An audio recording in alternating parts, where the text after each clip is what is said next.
Among the many proposed tax hikes and new taxes is a special group, what some are calling the luxury taxes on things like boats, cars over 50 grand, and limousine services. If approved, you will have to pay a sales tax when you take a limo service. So what's the big deal about that? The owner of Lindsay Limousine, Michael Lindsay, is here to tell us. Thanks, Michael, for being here. So tell us, what is the big deal? I mean, people take limos supposedly for special occasions, but I guess you're saying it's not just special occasions. Right. Well, I've been in business for 22 years, and I've seen a real big transformation in what's happened.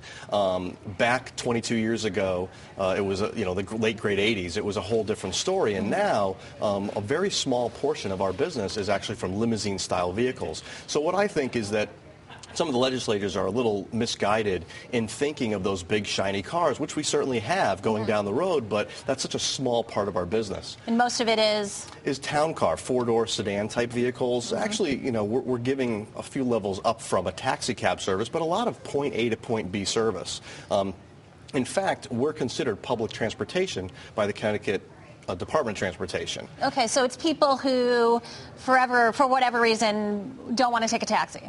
Right. I think the reputation that taxis have, and I mean, I'm sure most people have been in a taxi, and what do you get? Well, for a little more money, you get someone dressed in a suit, you get a reservation agent taking your itinerary, and you get newer cars showing up and bringing you from point A to point B, but a lot of it is airport service. When that 19-year-old daughter of an Indiana woman goes to Yukon and she flies into the airport, maybe she doesn't want her daughter getting in a taxi line. And we do a lot of that kind of work. So it's not all the glamorous stuff. It's bringing a 19-year-old girl to college, or we have a number of elderly clients who don't get out of the house. They can't get out of the house without our service.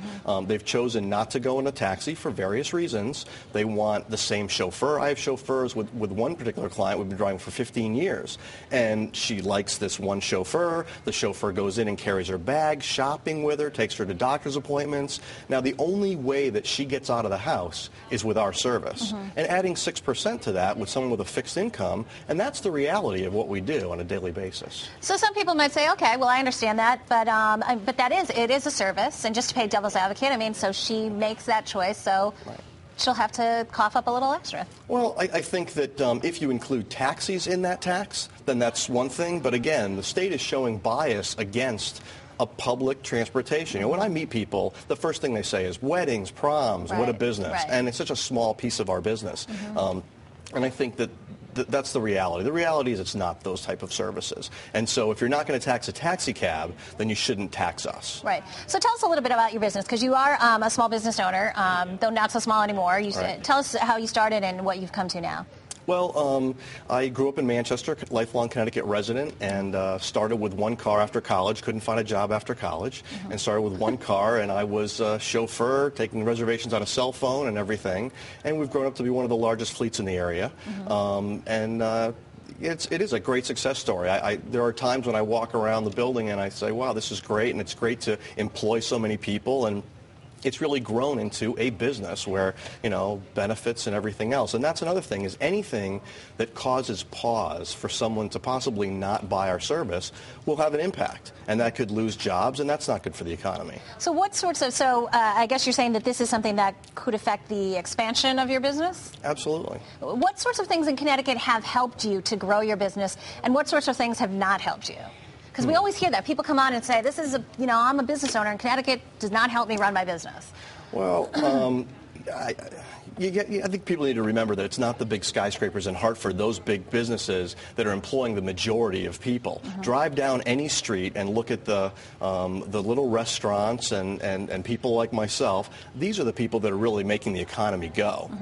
No one gives you a manual on how to run your business, and unfortunately, everyone's not good at it. They might be good at numbers, but not good at marketing, or vice versa. And so when there are things and hurdles to jump through, this is why businesses go out of business. We have one of the highest workers' comp rates in the country. It's a really high rate to pay. There's so much regulation in the state. In my business, we're known as having the most regulation in the limousine industry, period, in the country. But it's not just for me. This is my CPA was telling me today that he has to pay a licensing fee for all the CPAs in his firm. Then he has to pay an annual fee to the state of Connecticut for just to have the firm. And then they have to do continued education X number of hours per year to keep the firm compliant. And that number of hours is even more than a lawyer has to put in. Right. So, and then you need people in government regulating, they're the ones making those, making sure all the paperwork's done on time. Right, but they might say, well, that's why in Connecticut we have safe and quality services and safe and quality businesses for our workers. And I mean, do you think that would suffer if they lightened up on the regulations or if they lightened up on overseeing what it is that you all have to do as business owners? Well, I think that the state's in a tough place and the country's in a tough place. And from what I've learned, I've spent the last 2 days of my personal time up on Capitol Hill. I've met with numerous representatives. I've spent a couple hours apiece with different senators up there, and it's been disheartening, you said. Yeah, it's I'm not a lobbyist, so for those that don't know, there's a velvet rope, and the lobbyists have to stay behind the velvet rope, and I was allowed kind of to mingle with them when they were walking from one meeting to another, and I spent all day up there yesterday. Everyone was in session. And I saw the good, the bad, and the ugly. And I define it as that because the good were those legislators that you could tell were sincerely interested. They looked at you, they really, okay, no one's talked to me about this topic before, and that was great. The bad I would define as those that kind of political rhetoric, if you will, just kind of, okay, saying the political thing to do. Glad handing you, Yeah, and then the ugly was, unfortunately, the last senator I spoke with, after about 30 seconds, me mentioning the topic of why I was there. And again, I'm not a lobbyist. Yeah. I'm someone that took my personal time out of my day to spend up there. And after about 30 seconds, she just kind of blew me off.